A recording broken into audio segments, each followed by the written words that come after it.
સુરેન્દ્રનગર જિલ્લાના પાટડી દસાડા હાઈવે પરથી ખેડૂતોના વિરોધના દ્રશ્યો સામે આવ્યા છે. તો ખેડૂતોના હક માટે સુરેન્દ્રનગર જિલ્લા કિસાન મોરચા અને કોંગ્રેસના કાર્યકરો રસ્તા પર ઉતરી આવ્યા હતા અને જેના બાદ ચોકડી પર ચક્કાજામ કરી હાઈવે બાનમાં લીધો છે.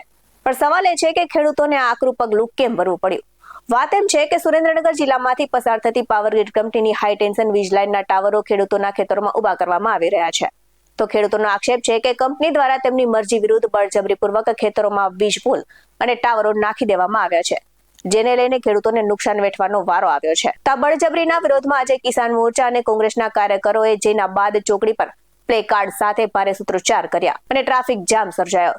તો ચક્કાજામના કારણે હાઈવે પર વાહનોની કતારો લાગી અને કલાકો સુધી ચક્કાજામ રહ્યો. તો ઘટનાની જાણ થતાં જ દસાડા પોલીસ કાફલો ઘટના સ્થળે દોડી આવ્યો હતો અને મામલો થાળે પાડવા માટે અંદાજે નિર્દોષ 25 જેટલા વિરોધ કરી રહ્યા ખેડૂતો અને કોંગ્રેસના કાર્યકરોની અટકાયત કરી છે. તો હાલમાં દસાડા પોલીસે હાઈવે પર થયેલા ભારે ટ્રાફિક જામને હળવો કરવા અને વાહન વ્યવહારને ફરીથી ચાલુ કરવા માટે મથામણ શરૂ કરી છે.